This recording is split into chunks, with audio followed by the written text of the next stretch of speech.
Hey, How are Ernesto, how are you? you? Fantastic. Very. I'm very good. Very excited by all the stuff we're going to do today. It's a brand new show for us. Our weekend Disruptors Clinic. How do you feel? For you, it's so early in the morning. You've not had a chance to do anything. You just literally get out of bed, walk into your office, and my face is waiting for you. In a weird way of announcing Yeah, it. it was an easy morning. I didn't really stress that much because, of course, I mean it's supposed to be weekend, which we do not know if it is weekend or if it is. I don't know anymore. It's strange, isn't it? It's nominally the weekend, and Saturday. Normally on Saturdays, I'm training people to do public speaking. So at 9 o'clock, I've got a river of people, and by the time it gets to like late afternoon, we're done for that episode. And so it's weird to wake up on a Saturday feeling like it's a Saturday, but knowing outside is the same day as every other day. So I took the dogs for a walk, and it's not the same thing walking with dogs when you got a face mask on and rubber gloves, because it just feels like after some nuclear war, you with dogs. But it's not. The world is actually cleaner and brighter, and there's no smog or fog anywhere. So it should have been a wonderful experience. It just felt sweaty when I get back. I take off these rubber gloves and chuck them in the bin. But that's the nature of what we've got right now. And it was just occurring to me. Have you seen that now? Some people, what they do is they go to the supermarket with those rubber gloves, and then they throw them in the floor next to where they actually leave the shopping carts. I mean, what do they think? What are these people thinking? If they are going to, I mean, the people which are going to be, the people that work on the supermarkets, that they're going to just simply collect all those disgusting gloves that you don't know what the hell they have. I mean, it is just terrible. Sometimes, I mean, I'm really amazed about how crazy the human race is. But anyway, I mean, I don't want to get into that discussion. That's not something I've experienced before. Certainly in Dubai, that's not the case. And I'll tell you why it's not the case, because why would you take off your gloves before you get home? That's the whole point. You never know what you're going to bump into or get into connection with. You're still going to carry your bags into the house. Then when you're in, if you want to disinfect everything, after that, take your gloves off. That's correct. Anyway, let's just get started with today's clinic, which we decided to call it the Disruptors Clinic. And I think it's a good idea to actually have episodes like this, because we have to start adapting to all the disruption which is happening. But possibly you can explain a little bit the concept behind the Disruptors Clinic.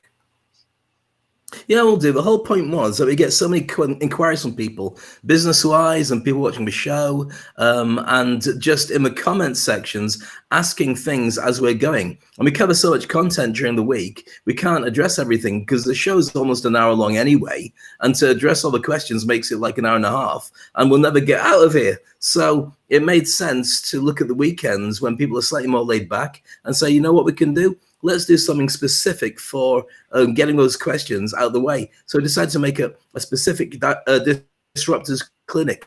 Now, the reason for a disruption is because that's exactly what people have to do to be successful nowadays. The world itself, the way it used to be, is certainly not going to be the case. You have to reinvent the wheel, reinvent yourself, reinvent your mindset, and then address it to the world and the way that's going to be. What we left before we went indoors is not going to be the same afterwards, and anybody deluding themselves and thinking it is really deluding themselves. Some jobs are going to be the same, but everything will have a different spin on it. But many jobs won't exist and won't have an interest. Certainly the events industry, the service industry are going to have to be very different if they want to make the same kind of money that they made before.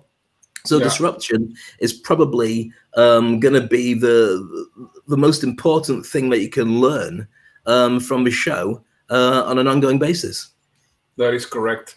And right now, what we are starting as of Monday is a series called Leverage, because I think there's several things that we need to leverage and that we can leverage.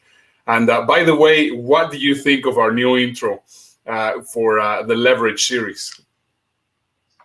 I love it. I think Mr. Ernesto has been working very hard on his laptop to produce something very different. But isn't it amazing that when we first started, you put together the intro, which is all the zooming colors, and we didn't really have a lot, and you and I sat in the desert. Now, almost 40 episodes later, or whatever it is, 37 as of today.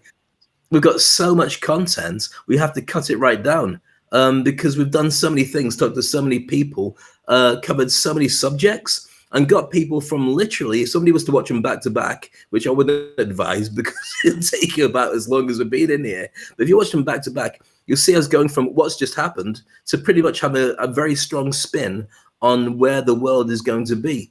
And so we've been on a journey, and anybody who's stuck with us all this time, and it's great to see new people joining us as well, will be on that journey until we all get out the other side and go straight into business.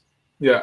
You know, there's yesterday I was thinking, because one of the things that I have really liked about doing all these series is the amount of insights and wisdom and information that we have learned throughout these 37 days. I mean, we are definitely, you and I are completely different persons after this experience, but not because we have been waiting here, trying to figure out what's going to happen. We have had the same kind of uncertainty, the same kind of being completely lost, not really know what to do.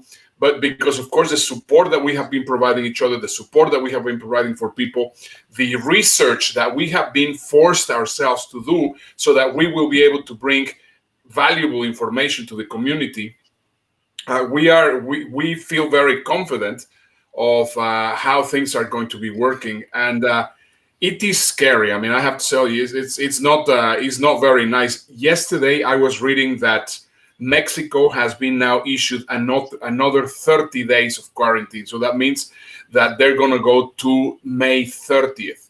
Now, this is an interesting thing. Remember, they didn't want to start. They were the ones that were having all these parties in the spring break and whatever. They started late, but now it's been extended. For you, it's been a little bit open, but also for Spain, for Italy, New York is a complete. So I honestly don't think that we're going to be we're not going to be in the clear for the next 30 to 40 days. I think we're going to be in the same situation, and even after we go on the in the clear, we're still going to be seeing the sequels and the side effects of every single thing that has been going on. So I think right now the best way that we can help people is by basically helping them understand how to leverage the situation without being cheesy, without being sleazy, because we have seen, I mean, there's been some events and some webinars that supposedly they're trying to help, but of course they're trying to see how they sell you. And I saw a very, very nice quote yesterday that said, if you're doing good and expecting something in return, you're not doing good, you're doing business. And that's exactly what it is. So right now, what we need to help is help people understand how this is going to work, how this economy is now going to be working. And yes, the idea is, of course, we're still going to be needing some people to help each other and some people but we have to figure out how to monetize all this stuff. But, you know, it's just something that we really have to start working on.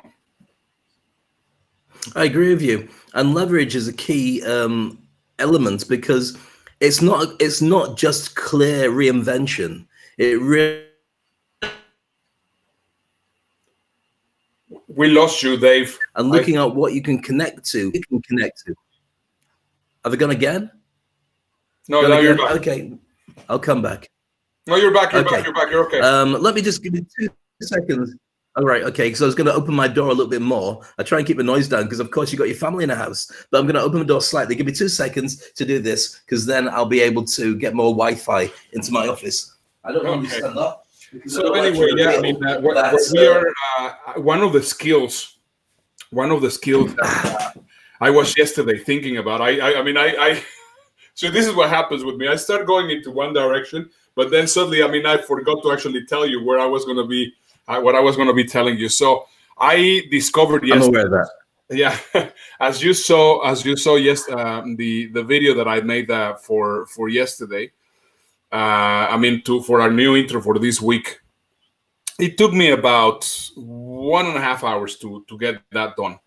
Why? Because of course I had all the footage there and everything was there, but I was just thinking to myself, you know, in this day and age, the most leveraging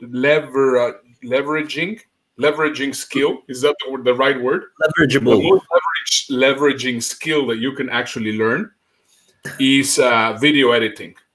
I mean, I think video editing is absolutely critical, because Yeah. right now those horrendous webinars with PowerPoint presentations with people which are boring presenters, those Zoom calls, all those things which are happening right now, they're beginning to clutter. So how can you stand out? And I believe that the way to stand out is by simply doing good video. I mean, it is definitely what it is. I think it's a combination of things, Ernesto. You got to be able to deliver the original content very powerfully. You got to do your research. You got to be an effective communicator. You got to be on point. You can't waste people's time. You can't spend too long talking about you, because nobody cares about who you are. They only want to know what they get out of it. But then the packaging makes a huge difference. Whether you've got nice graphics, whether you've got a nice backdrop. I mean, you saw yesterday, I turned my whole office round, because previously when I used to talk, I just have my cupboard behind me. I've had to move everything and tidy it all up because I wanted to be more effective. Why? Because it didn't matter before, but it does now. This is very likely to be the place where I do my speaking events from in the near to far future. And so I think it's a combination of things. I would say that it's a digital stagecraft that we're talking about. It's not even just stagecraft. That was a nice way of summarizing your ability to go on stage, work an audience, speak effectively, and get the desired results, whether you're trying to sell something or just trying to get people to feel differently at the end of it. But I think you have to think of it now in digital terms. I think you have to also look at the areas that people are going to be judging you on. Yeah. I'll be judged by the look of this. I think that's another word that we have to coin, or actually that got coined today. So what time is it today? Today is the 25th of April, 2020. It is 12:15, and Dave just coined the term digital stagecraft. I love it.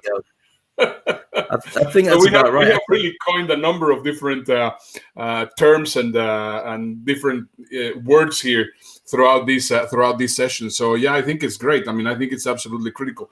The most important thing is also storytelling. So digital storytelling, digital stagecraft, I think is just absolutely critical. Hey, let's get started with some of the questions that we have received. Yep. I mean, I have here. Let me just go into all the questions that they've been sending here through WhatsApp. Okay. Do you want me to start? Sure. Well, let's. I've got one here from Carl from Abu Dhabi, which is in the UAE, which is close to home, of course. I don't know where everybody is, but I know they're safely in their homes. And it says, now that many countries are easing down the quarantine laws, businesses will start moving again. But what do you suggest is the best way to open your business again once people start talking and acting as per normal? And I'm going to throw it at you, Ernesto, because that's a really horrible thing to do. So what do you think is the best policy for opening up your business? Tell us now, Mr. Expert. Go on. I'm like a deer in the headlights. Carl, I think you stopped me on this question, because it's something that I think we all trying to figure out. So yeah, I mean, it's very difficult to see. I mean, what we have been recommending everybody is to make sure that they have had a presence. But now I think, as our friend Pete Garcia will say, we have to prepare to unmask, even though that we're not going to be unmasking. We have to prepare to unmask. So I honestly don't have a right answer for you. Do you have an answer? I mean, for that, what is your take? I mean, my take is the same. I'm glad you're not advising me on that particular answer, Ernesto, but I'm surprised. But I think here's what you have to do. You have to keep an ear to the ground on a number of different things. First of all, what is your business and what is your brand and what was your perception and what were your contacts before you started? And also, if you're not a one-person band and you've got a team, what do they think? Get everybody in and chat to them. Find out how things are running. Do a lot of research. Find out if your existing clients still want to continue that contract that they were working with you on, because what you supply may well be different, and the actual chain of supply that you used might be different. Because if you're relying on everybody to do what they've always done, and you find that a couple of those pieces, those chains, have gone missing because they've gone bankrupt or closed their business, or they found that they got no supply, like in, for instance, logistics and airlines may be different, then what you have to do is say, what can I do with what I have?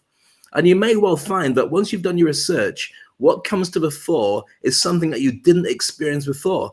Let's take an example. Hotels are going to have the hardest job ever getting people to come in. I mean, they can clean, they always clean and all the rest of it, but the idea of socializing away from home is something that's going to be a very hard sell. So what can they rely on? Well, one thing they do have in spades is tons of restaurants and tons of chefs and tons of staff that can prepare. They could open their very own restaurants to the world, certainly to the region. And as a hotel, you could have dining. Now they can provide music. Maybe every restaurant, just like the bars are starting to do, can send you food. You can eat it at home. They'll have cameras and they'll have staff and they'll have musicians or whatever they normally had, maybe even a live cooking station for you to keep you company as you eat at home. Maybe the chef is mic'd up so they can talk to you, or you have a host who's doing something with it. I think there's going to be a different spin on the way that we do stuff, but you have to accept that people are more likely to be in their home, and therefore you have to go to them. You have to embrace digital. I think we're going to see 4G and 5G just completely dominating. 5G will come in faster than you think, purely because the way that we're communicating right now is going to be in effect. We wanted to do this. When was it we going to do our podcast 3 years ago? But we kept breaking up. 4 years ago. I don't remember exactly. But when we were doing it, sometimes the connection was a bit ropey, and we knew it was going to be a challenge to be able to talk like that. Now to do a podcast would be super easy. So I think that everyone's got to reinvent like that, but also look at where things are going and be ready to adapt. Put it out there. Don't invest too much in it yet until you think you've got something that somebody bites on, and then sign them up for something on long term. It really is about, I think, getting memberships and getting long-term connections with people if you can, because that allows you then to have leverage with the banks and also to know what to invest in and what not to invest in. But I think right now it's a Wild West. Because you and I, Ernesto, when we first started doing the show, we said 6 weeks. And it's about 6 weeks. So people will now start coming out of their cubby holes, out of their quarantine and lockdowns, and will start looking at the daylight and saying, where are we? And luckily for us, we kept at it. And so our show is in a position where we can help people with confidence and with the consistency of going for 37 episodes. Well, that was for me the most important thing. As I said from the very, very beginning, I mean, it's exactly in situations like this where leadership is actually grown, or new leaders are developed, and we said, well, we cannot just keep being hiding. And we had a more or less a window of about 4 to 6 weeks, and we are exactly at that point right now. So yeah, I mean, right now, the most important thing is to start thinking a little bit out of the box and just understanding that your business model is not going to be the same. And as you were talking, I mean, for example, hotels, as you say, they have the staff. If they still conserve the staff, they can start providing, as you were saying, meal service outside. Possibly they're going to have, why not even lend people to help? I mean, like a maid kind of service to different homes and different kind of thing. That's what's going to happen. I mean, we're going to have to rethink our model, and this is the Wild West. We're basically getting started, and it's just trying to think in a completely different way and see how things are working. That's a great answer, Dave. Now let me go to this other question from Minnie from Norway. Thank you, Minnie. And by the way, also let me say hello to, we see that Gail Kingsbury is there. Hey, Gail, awesome to see you. And let me see who's also here. Percy, all the way from Miami. Hey, Percy, how are you? And our good friend, Fran Mulcahy, is also there. Frank, we love you for always watching us. We are always very, very happy that you're there. So it's awesome to see you there. But anyway, let me just go through guardian angel. Yeah, our guardian angel. Guardian angel. Yeah, a question from Minnie from Norway. She says, I run an agency that supplies manpower for events, from models for hostesses work to security guards for safety. Events aren't going to happen for a while. When they do, how do you think they will look out, and what can I do with my business to start making money again? Wow. I mean, these are great questions. I mean, they're powerful questions, and we really appreciate all the questions that you are sending us. And that's why we cannot answer them while we are on the show. Once again, may I? Sorry, May I have a go at that one? Absolutely. Yeah. I have a couple of ideas, but yes, go ahead. Sure. Let me jump in. I think that what's said there about the hotels is actually going to be a smart play. What you have there is access to a ton of individuals who may or may not have online presences and brands. So what you have is the ability to turn around to hotels and other events and so on and supply staff for the visuals. So supposing everything turned into a digital version and it turned into a video, you could supply what looks like hostesses. You could supply people to be in the videos. You can supply a number of different personnel that won't be on anybody else's books because they weren't seen to be like that. Now, one of the things that's a big trend, and it's been said for a little while, is people don't like to buy from adverts that have beautiful models in. They like to have normal people as much as possible in it. So you have got the ability to reinvent your agency and start looking as a way of supply and demand for digital. And I think that, for instance, like Ernesto and myself and many people who are speakers who are also going to be putting products onto the market, the hardest bit is to get models without it costing a fortune. If you can supply at a certain rate, then you can start supplying for a certain rate around the world. Remember, what this forces it to be when it's digital is you can do anything for anybody around the world. You don't have to think about your local logistics of being an event where people have to travel there. You can have everybody anywhere involved. So what I would do, Minnie, is I would look at my agency and say, let's start growing it. Let's start getting different models and different security guards or whatever you decide it to be all around the world, and then make it available for people who need to get advertising done, or maybe something new will come out of it that you'll say, right, I've got a massive database of people, let's connect. Yeah, it's a lot of out of the box thinking. Definitely. I mean, it's absolutely no question that whatever you have, I mean, you have to see. Well, we're starting from scratch. We have all these resources available. How could they be implemented? How can they be used? And that's, I think, what's going to be happening. Suleiman from Toronto is asking, I have several boutique cafes in the center of several towns. We are much more high end than Starbucks and cater for business clients on their lunch after hours and after our meetings. Now these are going virtual and we don't have people. What can we do? Holy moly. I mean, these questions are harsh. I mean, they're not easy questions. But they're real. They're real That people are facing.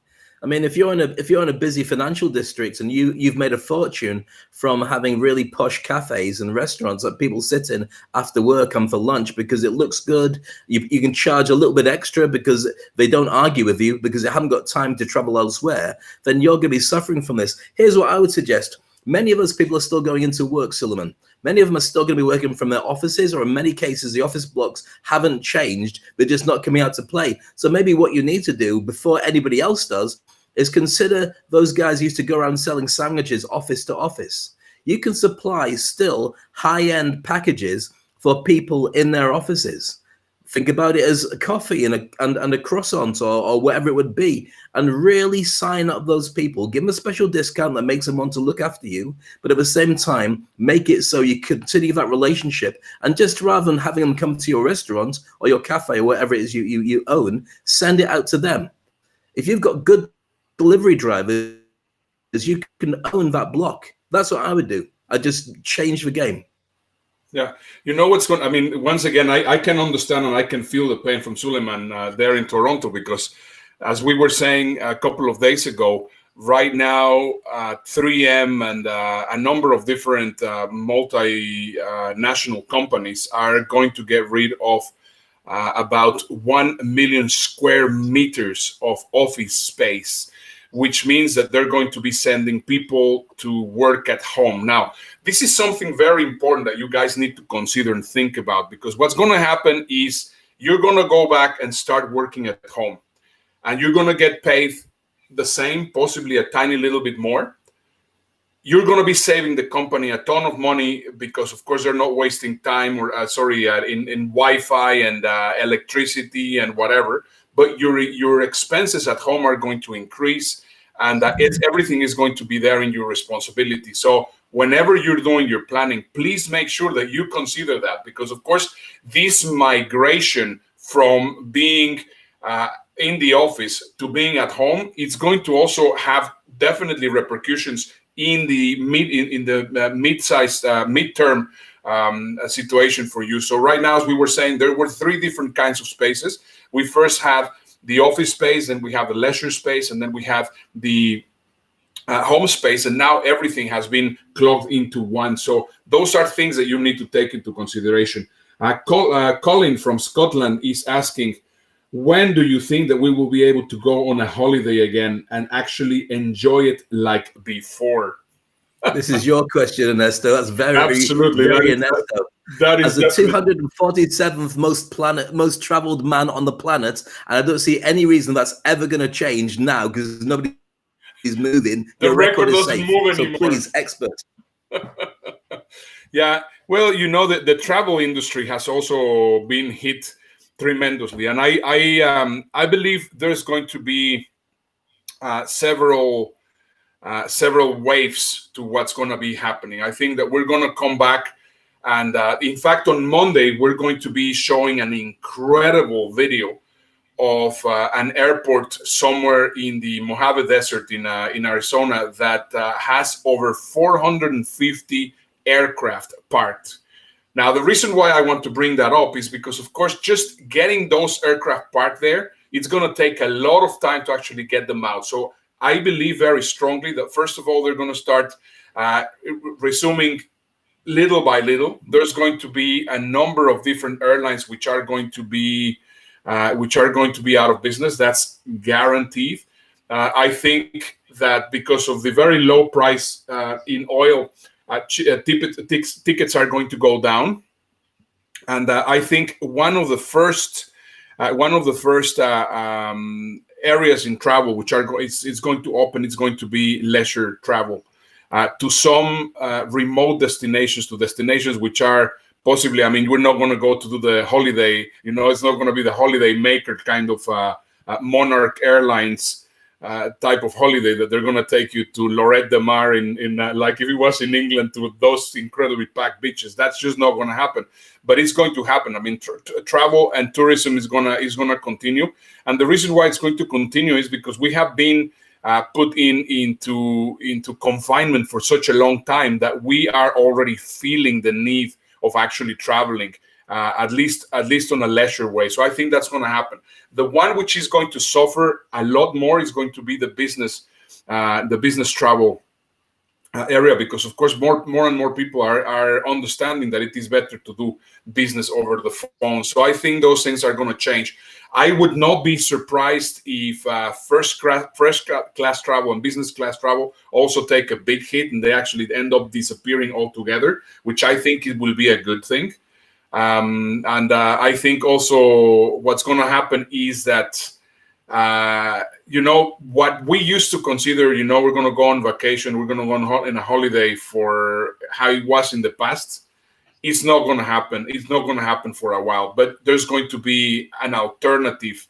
There's going to be alternative ways of doing it. But of course, I mean, travel is not going to, and once again, I believe that tourism is going to get started prior than business travel. That's, of course, that's my take, and that's what I think, because it's just by simply reading and understanding the feeling from the people.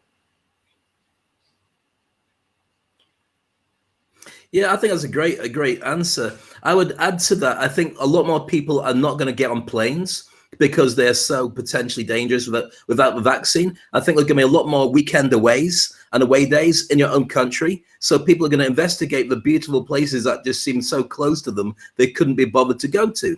I think that the relationship that people had with their own country will alter, because it's always about taking a vacation to get away. I think you'll find that also people will look at the response to the coronavirus to see which countries you wanted to go to. Typically, what you'd like to go to is some country that's remote and hasn't got a very strong government in it, not to be horrible about the government, but is unspoiled. They haven't got a very big industrial base. They've got lots of nice open areas so you can go and just have an experience that's beautiful in nature.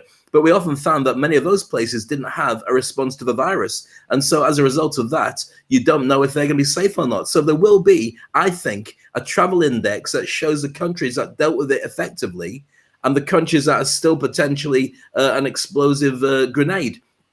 But I do think that people aren't going to travel for a little while. But what they will want is to use those experiences, the ones that we mentioned with Airbnb, where you want to sit there with the family and say, right, let's pretend that we went out on a safari in Kenya. What would it be like? And you book it and you get somebody to fly a drone, or you do something. And I think really there's going to be a whole lot of experiences from people in the town who've decided to show people what a tour would be like, that they could experience from their own place. And having had a what do you call it, HTC Vive for quite some time, the idea of putting that on and being in Paris or putting it on and going to any place in the world excites me, and I'd happily pay for that program or that experience. So I think we're just going to find a different game, maybe even to the direction where Total Recall allows you to feel you've been on holiday and we just plant the memories, but maybe that's a little bit too far yet.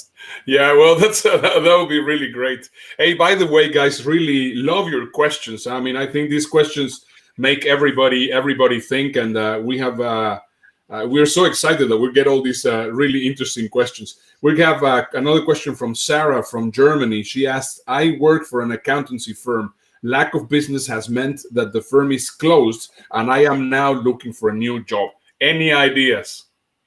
Dave? Vanessa, do you want to take that one? Oh my God. All right, I'll take it. I'll happily take this. I'll tell you why I take it. Here's the thing. We're moving into the gig economy. Here's your question, Sarah. Why would you ever want to work for one firm who owns you and has the ability to stop you paying for your livelihood or your family? I don't know if you're married or you got children or anything like that. Why would you want one company to own you like that? What I would suggest you do is work freelance for many companies. Or even better, don't bother working for companies, bypass that, either be an agent for other accountants or go direct to the small businesses who can't afford to have an accountant working for them, but would like to have accountancy services at a monthly rate. So you reinvent your offer to the world, go online, make videos, whatever it takes to start creating your brand. And instead of having a job that pays a wage, where you got to put up a load of rubbish from a boss, what you do is you go the other route with customer service, get 10 bosses, individuals who you can create and do the customer service stuff. And therefore, you'll never be left without a job again. And the more that you get people in, the more you can hire the services of other accountants or people maybe that you've worked with who work under you. So it's massive. Yeah. Rather than saying, oh my goodness, the 9-to-5 job I had is gone, why would you ever want a 9-to-5 ever again? I fully agree. I think it is. I just froze. You know, for me, the just I haven't been an employee since the year 2001. So that means that 19 years I've been on my own. So of course, thinking like an employee, it's very weird for me. But yeah, I can understand a lot of you guys that still have a job that are actually, you know, oh my goodness, what am I going to do? But in reality, right now, you've been just thrown to the middle of the pool. And right now, you mentioned something, Dave, that I think it's going to change, the gig economy. I think the gig economy, I do not know the terminology right now because I do not know exactly how it is going to be, because right now the gig economy is going to be in a way a little bit different because of course of how everything is, because I think we're going to do one gig here, 1 week there, one thing here, one thing there. But right now also it has to create a little bit more of structure and branding. So it's not going to be only the gig economy, but it's going to be also how am I going to be branded? How am I going to be put together in the market so that people can see what I can do? So I'm not sure how the terminology that would be, but there's going to be a few changes there on the gig economy. So, but I agree with you. What I would say with what you say there, I'll tell you what I would say is a spin. It's going to be the retainer economy. Possibly. So you're on retainer. to different organizations, or maybe even one, but you have the ability to do stuff in your spare time, which everybody should have been doing anyway. Why would you not? So yeah, I think the gig economy or retainer economy is going to be blending, but you never know. Things might even develop further than that, because you don't have to think necessarily about your local market. Local market will mean nothing. The world market is the one you're going to look at. I think what we'll have is, rather than when we used to go to the third world, the so-called third world, it's not third anymore, to set up factories and get cheap labor. I think what you'll have is more sophisticated practitioners using their ability to travel through digital to those countries to offer infrastructure, digital training, digital accounts, and digital expertise and law and all the rest of it to help those countries grow bigger.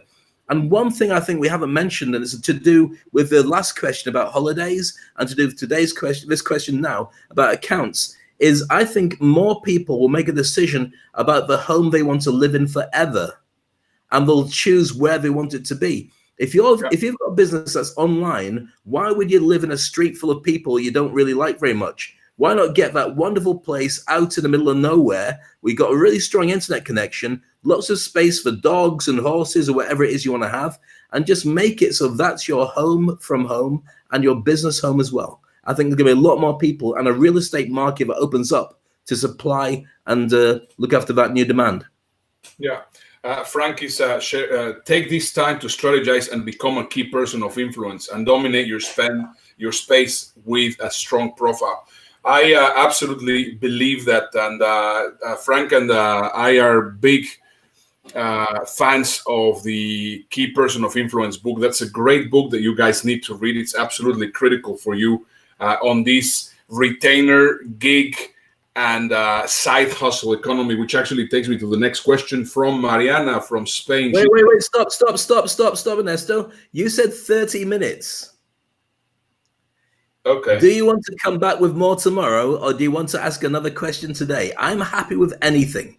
I've got nowhere else to go. I agree with you. You know what? I mean, this is what happens when you're doing this because you like it, not because you are forced to.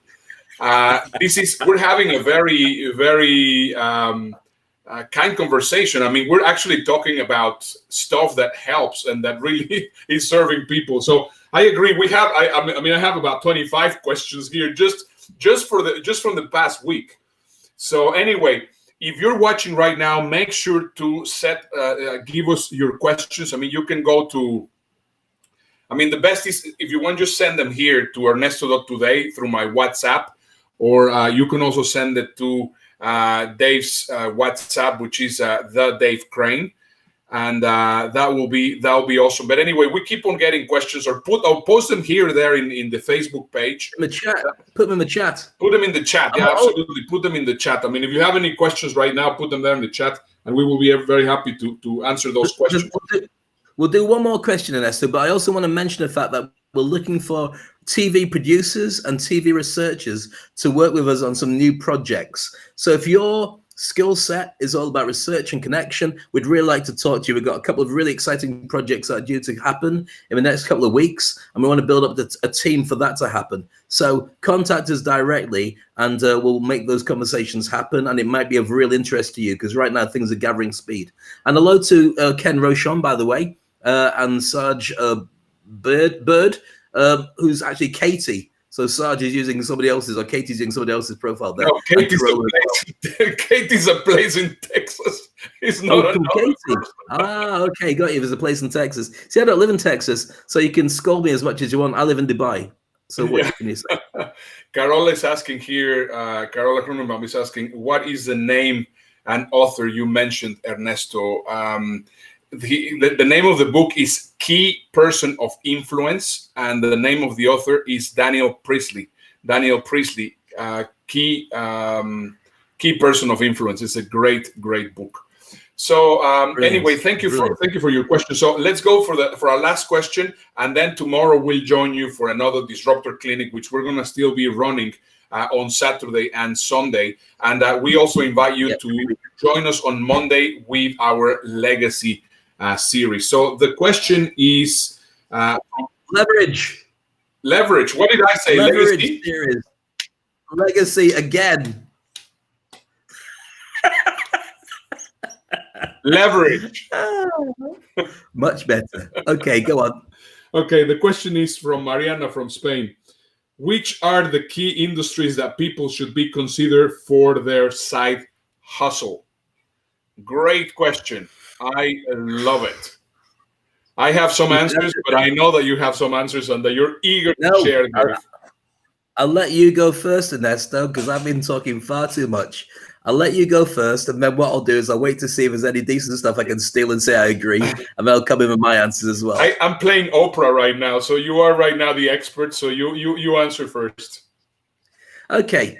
I think that every single industry is fair game. I think anything that's bricks and mortar based needs to reinvent the way that it relates to people because of a coronavirus making people not want to travel and have a level of fear about the way that things have been sanitized. I think what you have to do is look at every existing business and say, how would that play out if it was digital? I think that's what we've been involved in the speaker training industry for quite some time. You more as a marketer, me more about entertainment and stagecraft. But I think that everybody now needs to have the ability to communicate effectively as well as reinvent their business. Not least because the way that we're talking right now on a camera to somebody on the other side of the world is the way that you're going to be doing business from now on. It's great because you can have clients everywhere. But if you're shy or you pick your nose and you've not thought about your stagecraft or what it is that you sell and your name coming up and all the rest of it, then you're going to be further on down the food chain than others. So I would say speaking is still very much a needed product. Video making is important, and I think that every single industry you should think about putting yourself out there as an industry expert, whatever your business is, whether it's tourism and travel, cooking, and so on. And the sooner you can think about creating a little TV show all about what it is that you do, if it's your skill set, then the fast track you'll get towards being that expert. And even in that vein as well, you should talk to myself and Ernesto here at the Toilet Paper Diary so we can advise you and maybe help you produce that as well. Yeah.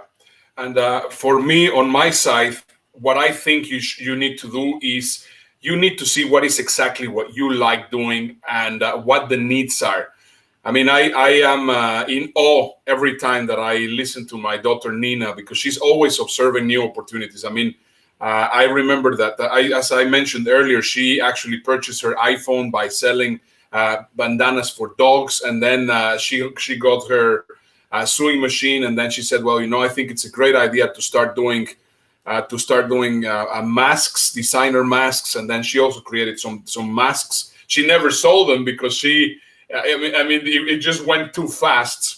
But I mean, I remember that from the first day she had that idea. So the most important thing, if you want to actually look for site, try to think of things which are not there. For example, yesterday, Dave, it was for him, it was very early in the morning. For me, it was already very late at night. Suddenly I get a message in the WhatsApp saying, hey, you know what?